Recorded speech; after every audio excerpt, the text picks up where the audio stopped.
안녕하세요. 북대찌거리입니다. 안녕하십니까. 저번 시간에 이어서 워렌 버핏의 주주서한을 계속 토론하도록 하겠습니다.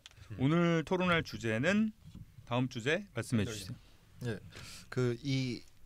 이게 사실은 이제 버핏이 처음 한 얘기는 아니고 그 현명한 투자자에도 언급된 개념인 것 같은데 그 미스터 마켓 얘기를 해요. 버핏은 이 미스터 마켓이라는 개념으로 장기 투자에 대해 설명을 합니다. 그러니까 시장의 가격에 좌지우지되지 않고 자신이 그 사업을 훨씬 잘 이해하고 평가한다고 확신한 영역에만 투자하라. 이렇게 이해가 되는데 미스터 마켓이 뭔지를 좀 얘기를 하면 주식 투자를 할 때 미스터 마켓이랑 둘 간의 거래를 한다고 생각하라는 거예요. 근데 이 미스터 마켓은 약간 조울증이 있어가지고 좋을 때는 너무너무 좋게 생각하고 나쁠 때는 너무너무 비관적으로 생각한다는 거예요. 기업의 가치는 똑같은데 그래서 얘가 나한테 자기가 비관적으로 생각할 때는 되게 싸게 팔고 좋게 할 때는 되게 안 팔려 내 주식을 되게 비싸게 사주고 이걸 반복한다는 거죠. 요걸 이제 시장이라고 생각하는 거고 어떻게 표현하냐면 어떤 불치의 정서 질환에 걸린 불쌍한 친구 이런 식으로 표현하거든요. 사업 파트너죠. 네. 그런데 이제 버핏은 이미 현 주가에 이 저평가 고평가 요소가 있고 시장이 합리적 가격을 결정한다는 이론 우리가 저번 토론 시간에 얘기했던 효율적 시장 가설에 대해서 어떤 부정적인 비판을 얘기를 하면서 오히려 자신이 잘하는 기업을 집중 투자해서 장기 보유하라 이런 얘기를 합니다. 자, 이런 버핏의 주장에 대해 어떻게 생각하시나요? 장기 투자, 집중 투자, 그 다음에 효율적 가설 이론에 대한 이거. 그러니까 이거는 흔히 지금 많이 얘기 나오는 뭐 인덱스 펀드에 투자하라. 요거와는 또 정반대의 개념이 어떻게 보면. 저는 개인적으로 투자를 좀 해봤을 때 저도 분산 투자하면 돈을 많이 벌 수 없다라는 게 굉장히 동의하고요.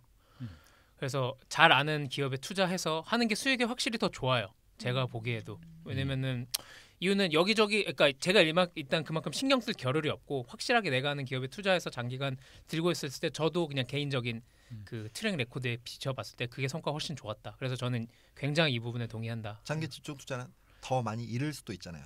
더 많이 잃을 가능성도 높죠. 근데 더 많이 딸 가능성이 높은 거죠. 그만큼. 그러면 일반 투자자한테는 권하기 힘든 거 아닌가요? 권하기 힘들죠. 그러니까 기업을 그만큼 많이 분석하고 확신이 있는 기업에만 투자를 해야죠. 그러니까 자기가 아는 거에 투자라는 얘기죠. 확실히 아는 회사에만 투자를 해야죠. 저는 이걸 일반 투자자한테 권할 수 있고 되게 확률적으로 성공 가능성이 높은 아이디어라고 생각하는 게 일단 여기는 이제 벤자민 그레엄 얘기가 나왔으니까 벤자민 그레엄도 사실 이제 꽁초 투자 되게 기업이 저평가되는 걸 막 분석을 해가지고 저평가돼 있으면 사고 이런 것들을 엄청 많이 했었는데 그 현명한 투자자의 거의 이제 끝부분이었나 보면은 자기 투자 역사 전체를 그 벤자민 그레엄이 회고하면서 한 얘기가 있어. 자기가 번 돈의 대부분은 단 하나의 회사에서 벌었어요. 가이코라고. 가이코에서. 가이코. 보험회사. 보험회사. 그러니까 워렌 버핏도 들고 있는데 벤자민 그레엄은 옛날 사람이잖아요. 그 선배잖아요. 그렇죠. 워렌 버핏의 스승이잖아요. 근데 그 당시에 그 여러 회사를 투자하다 결국은 한 회사로부터 거의 대부분의 수익이 나왔다는 거예요. 그래서 저도 그 부분이 되게 인상적이었는데 그 일반인들도 자기가 잘 아는 회사, 자기가 잘 이해할 수 있는 회사에서 그 장기적으로 이 회사는 내재 가치가 계속 상승하고 돈을 벌 것이다라고 확신을 하는 한 그 회사에 알고 있는 거에서 돈을 다 넣는 것이 훨씬 저는 유리하다고 생각해요. 근데 여기 법에서 또 이렇게 얘기를 해요. 그런데 당신이 미스터 마켓보다 사업을 훨씬 잘 이해하고 평가한다 확신하지 못하면 그와 거래해서는 안 된다. 그렇죠. 딱 그 얘기잖아요. 그 포커에 30분 동안 게임을 하는데 누가 봉인지 모르면 네가 봉이야. 그렇죠. 난 언제나 봉이었던 건가? 그러니까 더욱 더 자기가 잘 아는 사업에 투자를 해야 되는 게 워렌 버핏 같은 경우 인터넷 주식이나 뭐 하물며 이제 최근에 이제 뭐 크립토커런시 붐에 대해서는 막 이건 아니다. 그러니까 일단 자기 관심도 없고 잘 모르고 이해도 못하는 사업 자체는 투자를 아예 안 했거든요. 그러니까 그럼에도 불구하고 투자할 회사는 많은 거죠. 워렌 버핏 기준으로 자기가 접근해서 알아볼 수 있는데 반대로 생각해 보면 요즘 젊은 사람들은 자기가 이해할 수 있는 사업, IT나 이런 데 관심 많아가지고 소프트웨어도 저도 보면은 소프트웨어 서비스 같은 경우는 되게 워렌 버핏이 말하는 경제적 해자 개념에 딱 맞아요. 그러니까 이런 분야를 찾아서 그런 포트폴리오를 구축하고 투자를 하게 되면은 남들보단 경쟁력이 있는 거죠. 그러니까 뭐 단기적인 시장 예측은 불가능하다. 근데 기업의 내재 가치를 장기적으로 예측하는 거는 가능에 가까운 영역이다. 그렇기 때문에 그런 걸 네가 판단할 수 있고 확신할 수 있으면 그 기업에 투자해라. 이렇게 이해하면 되겠죠.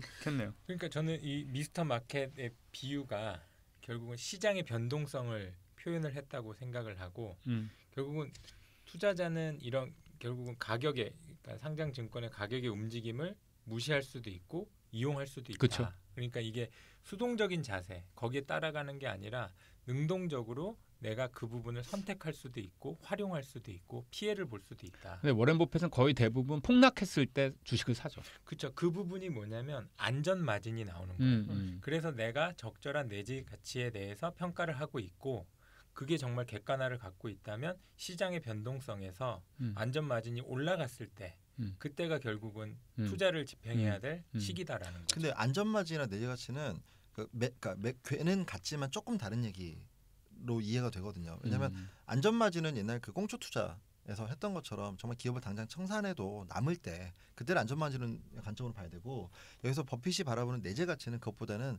기업이 앞으로 창출할 현금 흐름 요렇게 보는 관점이거든요. 그러니까 근데 그게 매수 시점에서 안전 마진을 그쵸. 확보하고 사라는 얘기예요. 예. 그게 뭐 무조건 꽁초 투자만 해당되는 게 아니라 이렇게 성장 가치가 있어가지고 프랜차이즈가 이렇게 경제적 해자가 탄탄하고 계속 성장하는 회사예요. 그런데 딱 봐서는 그러니까 초기에 워렌 버핏은 무조건 싼 것만 찾았는데 나중에는 그렇죠.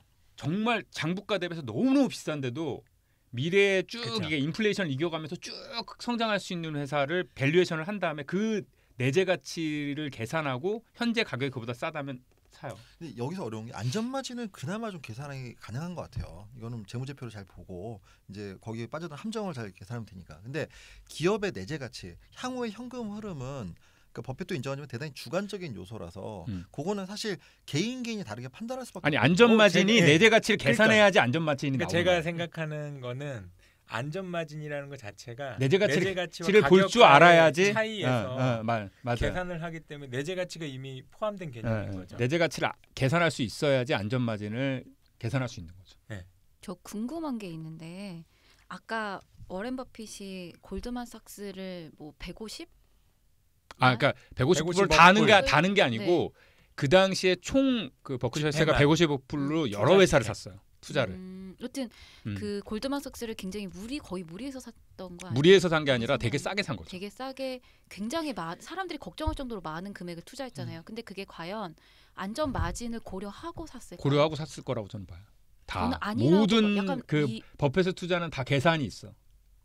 저는 왠지 이 사람이 자기 감으로 이걸 무리했던 거라는 생각이 들었어요. 그 당시에 5조 8천억 투자했는데 감으로 5조 8천억. 참고로 12로 투자했습니다. 전환사채로. 왜냐면 네. 캐시가 필요한 상황이었기 때문에 골드만삭스에는 그때 살려준 거네요. 그냥. 네? 살려준 거예요. 살려준 거야. 근데 네. 살려주면 이거는 그 10이니까 뭐 돈도 일단 이자도 받는 데다가 네. 나중에 전환도 해서 그 이득도 볼 수 있고 여러 가지 계산한 거예요. 골드만삭스가 그 당시에 파생 상품 때문에 물어줘야 될 돈이 굉장히 많은데 그래서 현금. 주식 투자로 한 게 아니라 12로 투자했어요. 근데 제가 봤을 때 그거는 아니, 예, 죄송해요. 버핏을 너무 안 좋게 보시는데요? 안 좋게 보는 건가? 버핏 안티 세력. 아니. 그래서 다시 토론 주제로 들어가서 네. 그 미스터 마켓 얘기는 여기서 이제 마무리할까요? 뭐 이거 뭐 대충 정리를 해도 될 것 같아요. 왜냐면 네. 다음 얘기가 또 이제 네. 유사하게 흘러가는 네. 얘기가 나올 것 네. 같아서. 펜도리님, 네 다음 주제 말씀해 주시죠. 인생과 부채. 네, 그러니까 이제 그러니까 앞에 미스터 마켓이 어떤 주식 투자에 대한 얘기라고 한다면 이게 재테크에 관심 있는 분들은 여기도 좀 재밌게 볼 수 있을 것 같은데 버핏은 일단 이런 레버리지 투자, 빚을 지고 하는 투자에 대해서 대단히 보수적이에요. 그래서 레버리지 투자에 대해서 어떻게 언급을 하냐면 그 고통이나 치욕을 당할 확률이 조금이라도 있으면 추가 수익의 확률이 높더라도 상쇄되지 않고 장기간 연속해서 인상적인 실적을 올렸다고 하더라도 그러니까 예를 들어 뭐 2배 한다고 하더라도 한 번 망하면 곱하기 0하면 다 제로가 된다라고 부정적으로 언급을 합니다. 또 부채에는 중독성이 있어가지고 한 번 부채로 이익을 거둔다고 하더라도 이 매력이 너무 커서 이 사람이 이걸 계속 반복하기 때문에 언젠가는 크게 당할 거다 이런 얘기도 하고요. 근데 이는 우리나라의 사례를 보면 최근에 일반적으로 부동산이든 뭐 주식이든 뭐 가상화폐든 사업이든 어떤 일반적인 우리나라 얘기는 레버리지 투자를 전혀 안 하고 이제 사업 진행하는 거는 좀 오히려 바보짓이다라는 맞아요. 게 통설로 지금 얘기 나와 있는 거거든요. 그래서 이런 시각에 대해 어떻게 생각하시는지 궁금했습니다.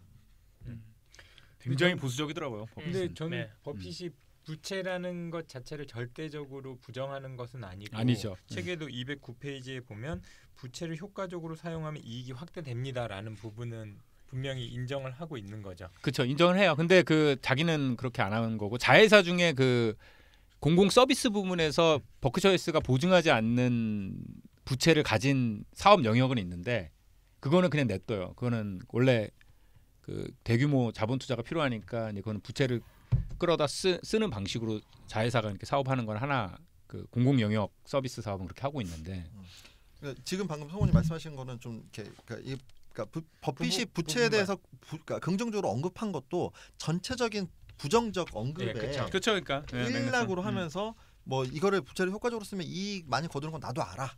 하지만 나 같으면 그렇게 안 해. 이렇게 하는 관점으로 보이거든요. 그렇죠. 왜 그럴까? 그러니까 저 같은 경우, 그러니까 지금 버핏이 가지고 있는 회사들 같은 경우에는 수익률이 좋다고 하면 자본 비용 자체가 높은 거잖아요.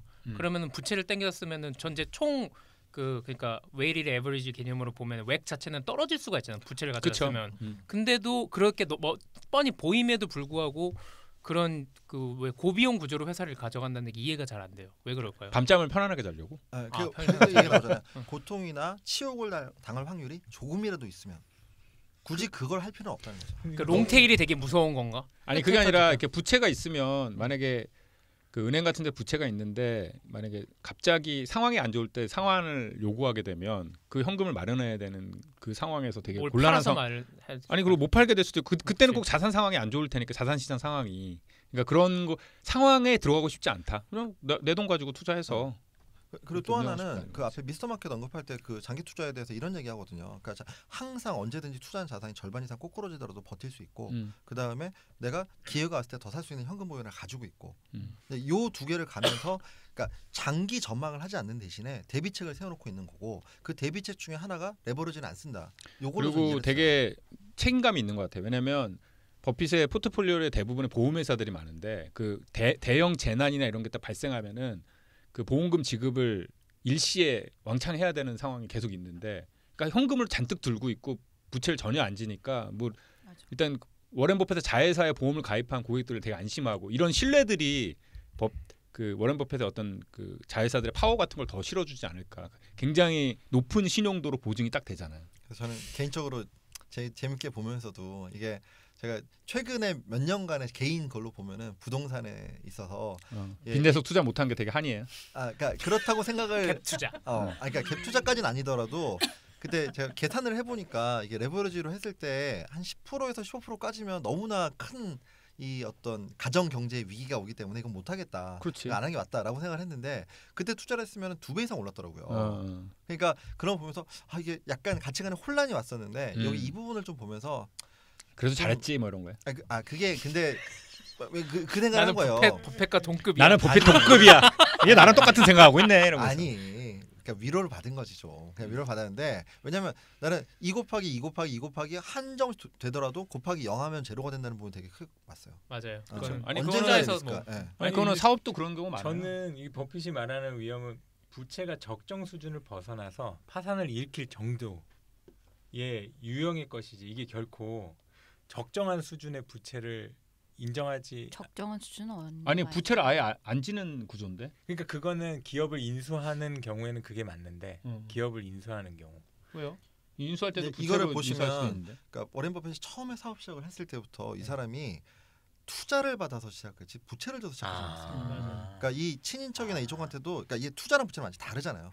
같이 투자 조합을 만들었죠. 네, 그거는 맞네. 리스크를 공유해서 들어가는 전략을 썼지 그렇지는 않았거든요. 근데 이거는 약간 이 사람의 철학에 가까운 쪽. 저도 이거 아니 근데 이거를 만약에 따르면 개인이 만약에 이걸 따른다라고 본다면 부채를 안 지고 그럼 투자를 만약에 받을 수가 없다면 결국은 자기는 노동소득만을 가지고 그 노동소득에서 나오는 잉여만을 가지고 투자해서 그러니까 근검절약하고 살아야죠. 버핏처럼. 그런 거예요? 저는 돈 안 쓰잖아 이 사람. 전 이 아저씨 돈 안 쓰잖아. 지금 맨날 맥도날드 먹잖아요. 코카콜라랑 코카콜라 마시고 그렇게 살아야 돼. 근데 약간 그러니까 워렌 버핏의 신념이라는 느낌이 드는 게 저희 이제 부모님은 부동산을 약간 만약 2억짜리면은 1억의 빚을 지고 그쵸. 그거를 사서 올라가면 나중에 올라가면은 또박또박 갚은 다음에 나중에 아파트 값이 더 올라가니까 너의 이득이다라고 이야기를 하거든요. 근데 저는 제 신념상 그걸 못 하겠더라고요. 그래서 동급이네요. 워렌 버핏. 아니 동급은 아니고 그냥 저는 생각을 한 게 결국 이 돈이라는 거는 시간의 문제라는 생각을 해서 저는 사실 투자를 하는 것도 아니고 어디 불리는 것도 아니니까 정말 그냥 쌓이는 그 시간 동안 내가 버틸 수 있느냐인데 그 버티는 그 시간이 나쁘지 않다라는 생각이 들어요. 그러니까 뭐 호화로운 뭐 1억 더 좋은 집에서 사는 게 과연 뭐 5년 동안 사는 게 더 중요할까? 그건 아닐 것 같다는 생각. 차라리 좀 더 탄탄하게 내가 이걸 다 모은 다음에 그거를 사서 그 뒤에 누려도 상관없다라는 생각을 하죠. 네, 워렌 버핏의 철학을 확인하고요. 다음 주제로 넘어가도록 하겠습니다. 3장 실태 조사 부분에 나오는 얘기인데 페이지 219에서 버핏은 보통주의 대안으로 두 번째 투자 유형으로 아무런 산출물이 나오지 않는 자산을 언급합니다. 다른 사람이 더 높은 가격에 사줄 것을 기대하면서 이런 자산을 산다면서 17세기에는 튤립 그리고 금도 이런 자산으로 분류합니다. 인터넷 주식과 주택도 합리적으로 설명 불가능한 수준으로 가격이 오르자 회의적인 투자자들도 시장 가격 상승이라는 증거에 굴복했다고 말합니다. 결국 거품은 터진다면서 현명한 사람이 시작한 일을 바보가 마무리한다고 인용하는데요. 이 부분을 보면 마치 현재 암호화폐 시장을 보는 것 같기도 하는데 버핏의 관점으로 암호화폐와 최근 사람들의 투자 수단 등을 한번 평가를 해봤으면 좋겠습니다. 실제로 워렌 버핏이 비트코인에 대해서는 대단히 부정적으로 굉장히 부정적 도박으로 보죠. 부정적이에요. 근데 저는 이 부분을 보면서 이 섹션, 이 장을 읽으면서 머릿속을 번개 맞은 것 같은 어떤 충격을 한번 받았었어요. 파셨나요? 아니 그거는 제 개인적인 포트폴리오니까 얘기하기는 좀 뭐하고 어쨌든 저는 손해는 안 봤어요. 저는 거의 손해는 안 봤는데 그 뭐냐면 주식은 만약에 내가 투자하는 기업이 그러니까 해자가 튼튼하고 매년 이익이 증가하고 자본이익률이 높다면 지속적으로 증식하는 자산이에요. 내가 그 주식을 갖고 있으면 이게 계속 증식을 하는 자산이에요. 그 자체가 이익이 늘어나고 그러니까 파이가 커지는 거죠. 계속 그 소유권의 일부를 갖고 있기 때문에. 근데 금이나 원유나 뭐 땅이나 이런 것들은 늘어나지 않잖아요. 땅이 더 늘어나지 않잖아요. 원유도 늘어나는 게 아니고 이런 자산은 사람들의 필요에 의해서 희소성에 의해서 등락을 거듭하게 돼 있고 투자 자산으로 봤을 때 도박에 가깝다라는 생각이 요즘 들고 있어요. 근데 그중에 암호화폐도 시큐리티적인 성격이 있는 것들이 있어요. 그런 거는 미국의 SEC의 관리 감독을 받아요. 근데 그렇게 설계되지 않은 암호화폐들은 그 결국 금과 마찬가지 아니냐.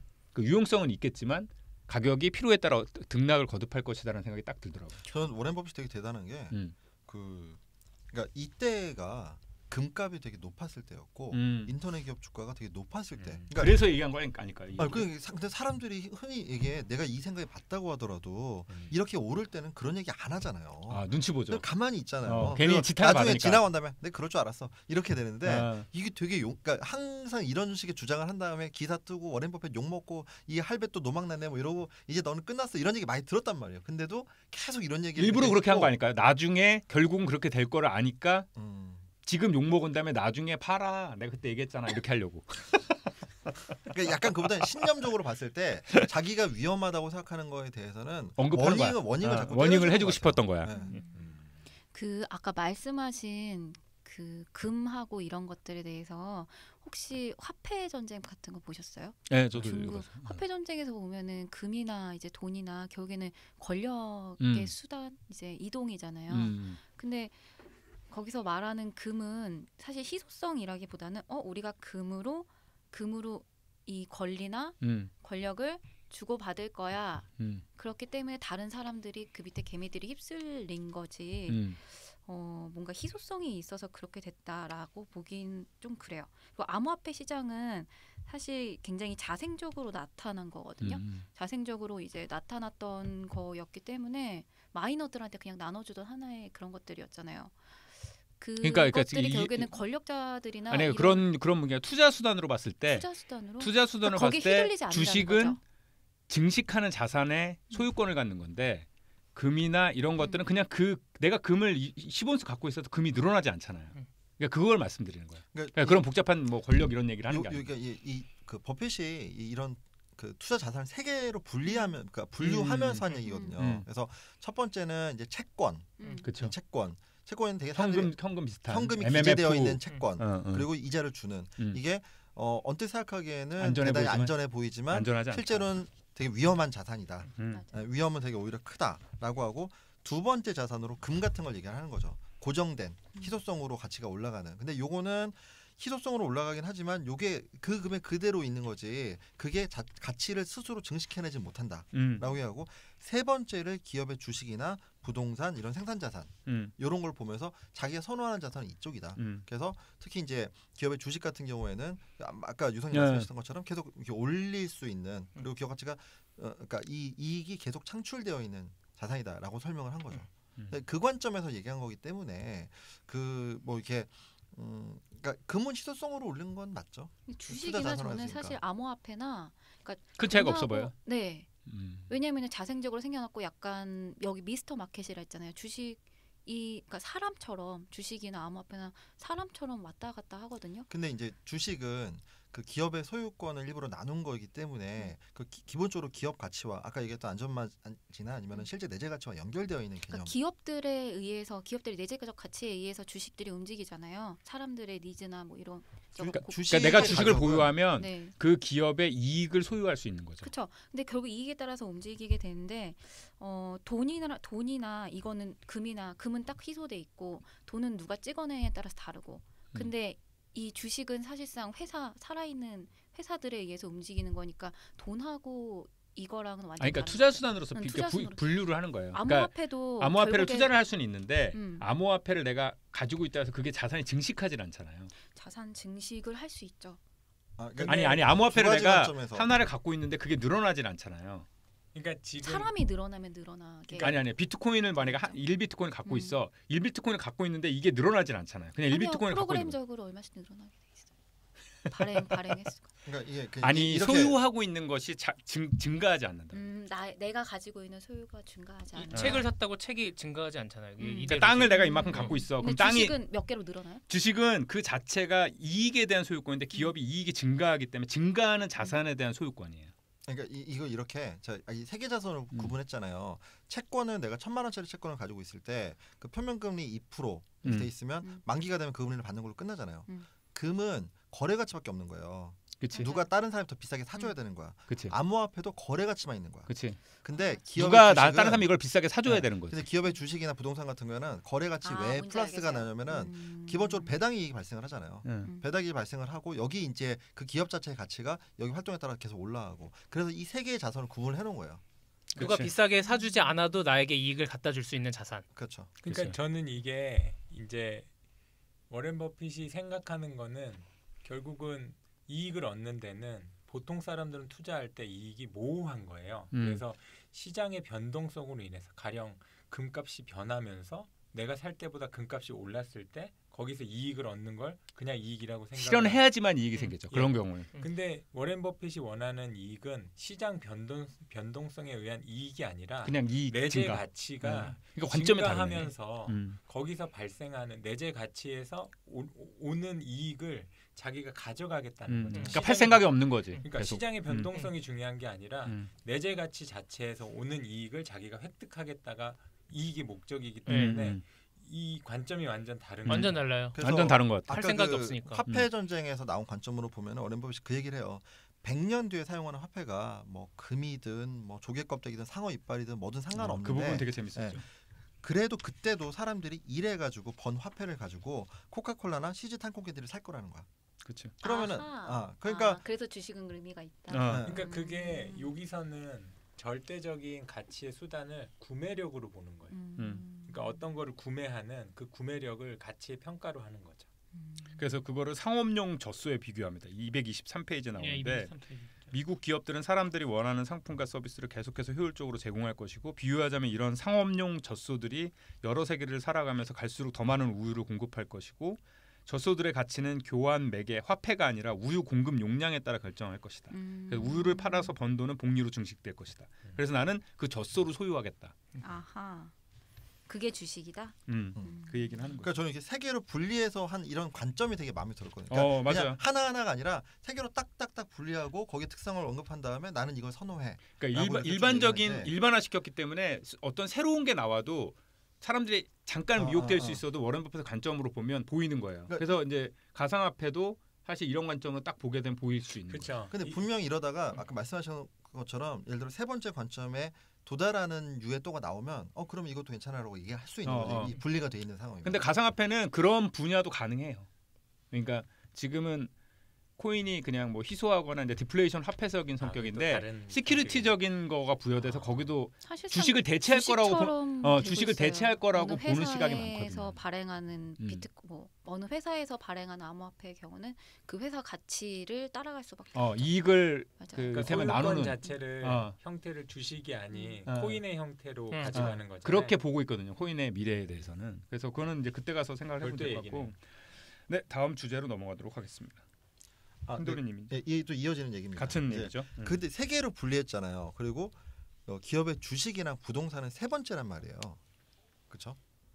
부동산도 생산 자산 중에 하나니까. 여기서 생산 자산으로 선호한다고 돼 있어요. 그래서 이걸 좀 다시 한번 말씀드리면 버핏은 인플레이션 기간에도 신규 자본 투자가 거의 들어가지 않으면서 구매력 가치가 있는 제품을 생산한 자산을 자신은 투자하고 이런 두 가지 조건을 모두 충족하는 자산이 농장, 부동산 그리고 코카콜라나 IBM이나 CJ 케니 같은 기업 이렇게 말해요. 너무 좋아해.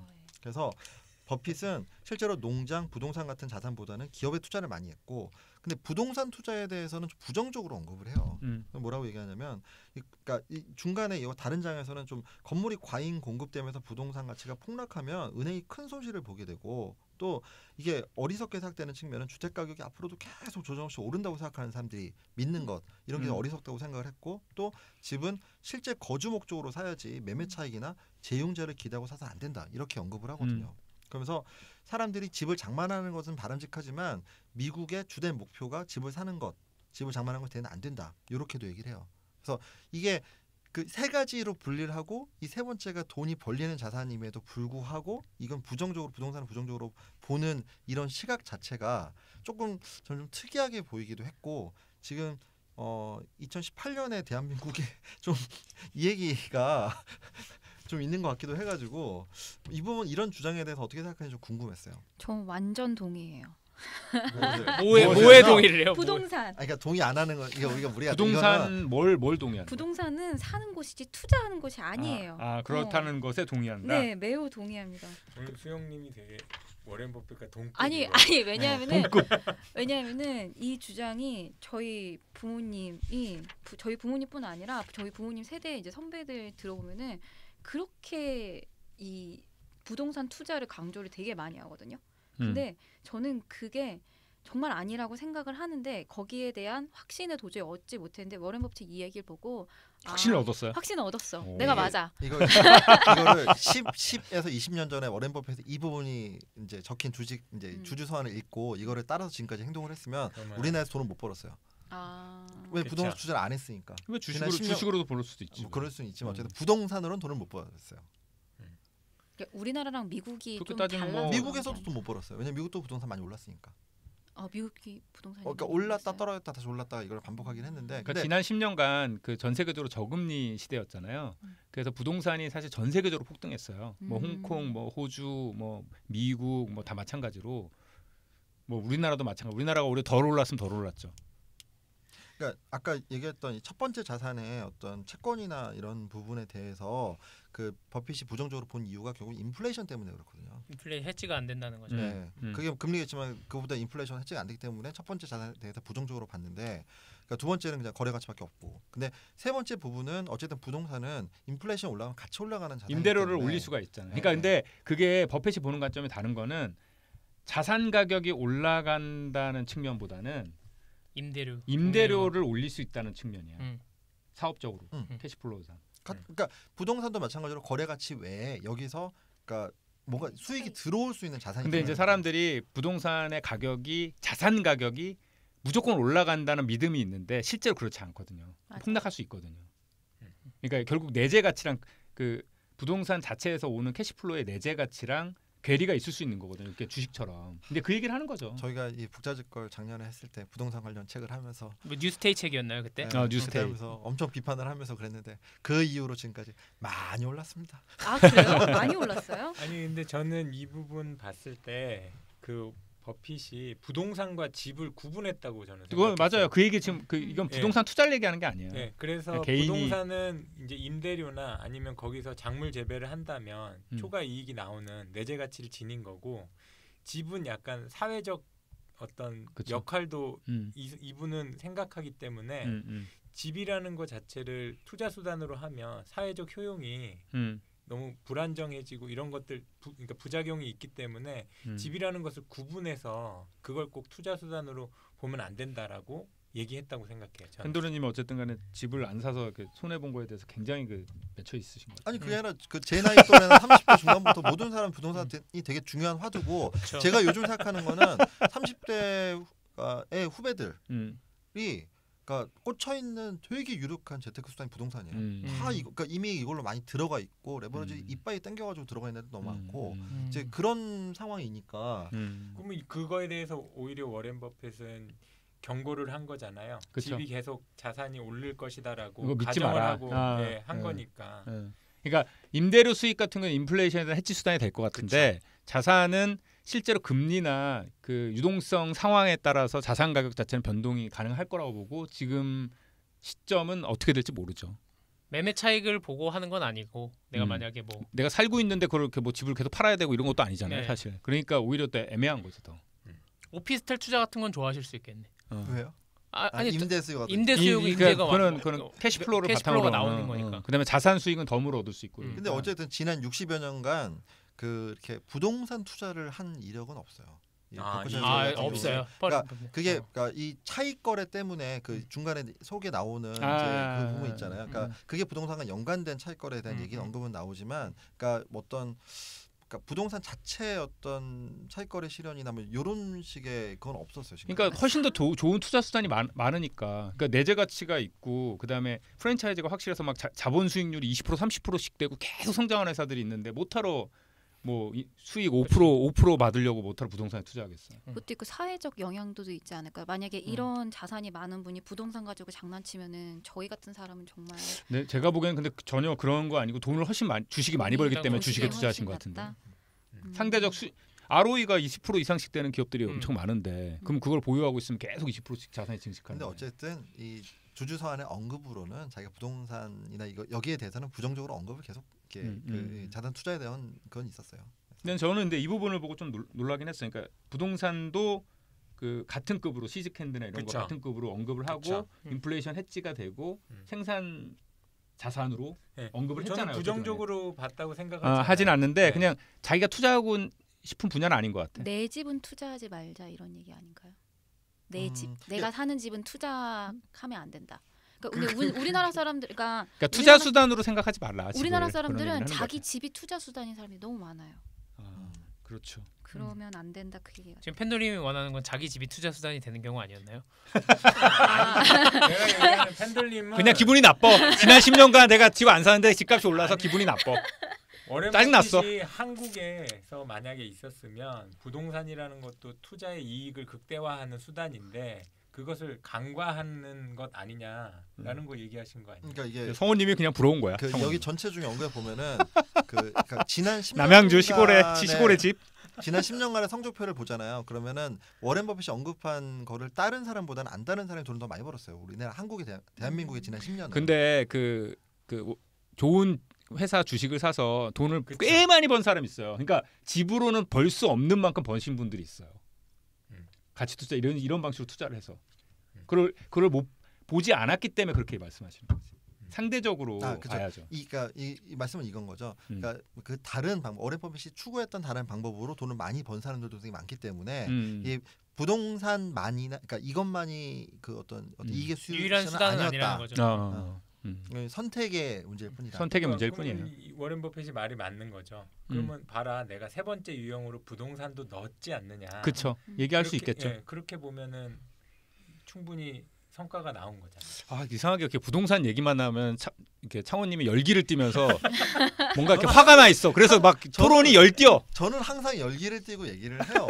그리고 여기도 나 되게 같이 중립적으로 얘기하고 있는데 그렇게 들리진 않아요. 그래요? 자 그럼 오늘 토론 여기서 또 마치도록 하겠습니다. 네, 수고하셨습니다. 수고하셨습니다. 맞습니다.